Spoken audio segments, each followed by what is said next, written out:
Hey, today we'll talk about trauma bonding with a narcissist, which is a common phenomenon. It's a term actually thrown around a lot, but often with little understanding about what it actually means and how to treat it. For trauma bond recovery, we must understand what caused the trauma bond to use the right tools to also break that. Trauma bonding relationships is the brain chemistry of addiction and obsession. So let's look at what actually happens to cause this trauma bond. So trauma bonding relationships, it happens when we are exposed to what's called intermittent reinforcement. See, up, down, push, pull, reward, punishment the abuser create by using charm, high intensity, the compliment, and they're so fun, and they give us this huge spike in dopamine, which is a reward hormone. It feels great, it's fast, it's tense, it just feels fantastic. High dopamine levels are also associated with obsessive compulsive disorder, and we go into a temporary state of obsession where we can't stop thinking about this person. The abusers also tend to use sex to draw us and keep us, releasing something called oxytocin, which is referred to as the trust hormone. It creates trust and bonding, which makes you trust them more than you really should and become emotionally attached before you know if it's safe. Now you're set up for the big fall and their control. Because suddenly there will be a dramatic change where you get discarded, get the silent treatment, or get exposed to blame, guilt, or attacks. They come at random and come out of the blue, so they're intermittent and unpredictable. Their responses are totally out of proportion to anything that actually happened, and you can't make any sense of it. So you start to feel anxious and fearful of losing this person, and also when you're going to get punished, when you're going to get reward, because they're also the one who made you feel fantastic with dopamine and oxytocin, and you're now associating them with being that feel-good drug who can give you that feeling back. They're the only one who can relieve the anxiety and fear, so you try to please them even more. You start to neglect your own boundaries and needs to avoid the pain that they cause. They continue to switch and go from love bombing and their affection to sudden drama, rage, and silent treatment. This causes an up and down in hormones levels, like the drug addiction, and it's actually the same part of the brain becoming active as in a drug addiction. You literally become addicted to them. They become your drug.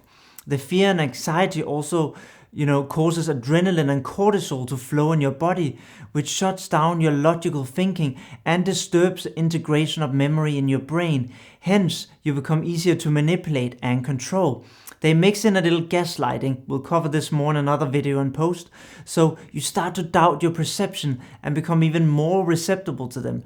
Trauma bonding with a narcissist. Let's look at that. A narcissist really is an expert at creating the trauma bond, as they are so charming, so fun, so stimulating, and just shower you with compliments, love bombing, and it gets so intense so fast.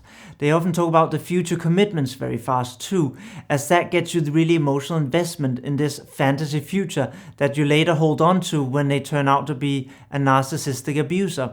This all hooks you in before they turn abusive, and once they do, something called cognitive dissonance, so it means your brain struggles to hold these two opposite and contradictory views of the same person, make you minimize and forget about the abuse in the beginning, and again try to seek back to this idolization stage. You hold on to this illusion of the fake kindness and affection that they showered you with initially, as your brain can't comprehend that this lovely person is actually an abusive, self-absorbed person with no care, empathy for you. It's so hard to comprehend for neurotypical, because they're not like us.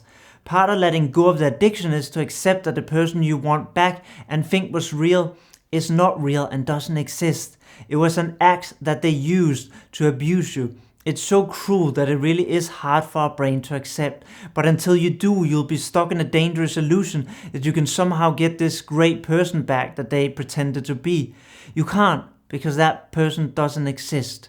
Let's look at trauma bonding recovery, because now the question is, what is a roadmap for trauma bonding recovery? The good news is that we have a lot of research of how to deal with trauma, so we do have a framework for healing and rediscovering your joy, and I work with people all the time on doing this in my coaching and also help them in my online program.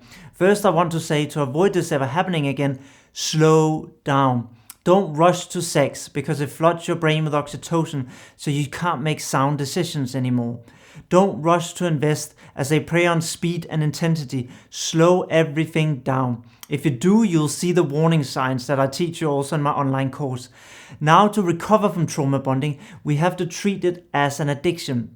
You can expect up to about 90 days of withdrawal where you feel rubbish, and in that time you're likely to obsess about them and want to go back when you feel low.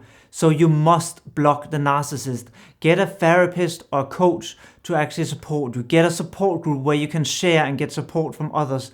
And most importantly, have a support person you can call when you feel low and want to unblock the narcissist. Very important. Then you need to replace the dopamine and oxytocin that has crashed. And you can do this in many different ways. Some ideas for dopamine are setting tiny goals that you can achieve daily so you see progress that trigger the reward hormone dopamine. Meditation, supportive social contact, and doing hobbies are all good ways, like exercise as well.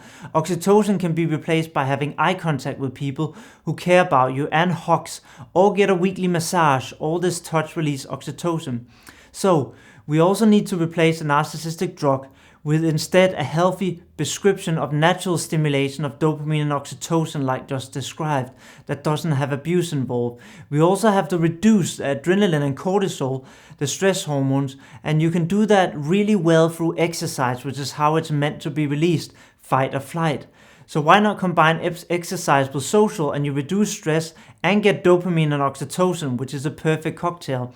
I have plenty of detailed and ways to recover in the online course and also in my coaching.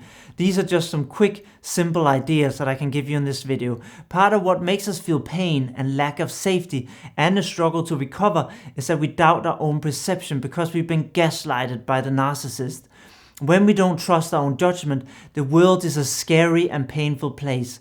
So learning to trust your own experience again is a critical part of trauma bonding recovery. And once you do, you feel a sense of calm and peace. The most significant part of trauma bonding and the recovery is what's called integration. And it's a processing memory in a way that takes it out of the trauma response and store it correctly in your brain. This is how we actually let go. I explain the process again in great detail in my online course and help people through my coaching, because it's a very intense and require a lot of support to go through this progress, but the results are incredible. Our brain is a beautiful organ that can cause us a lot of pain, but also incredible joy.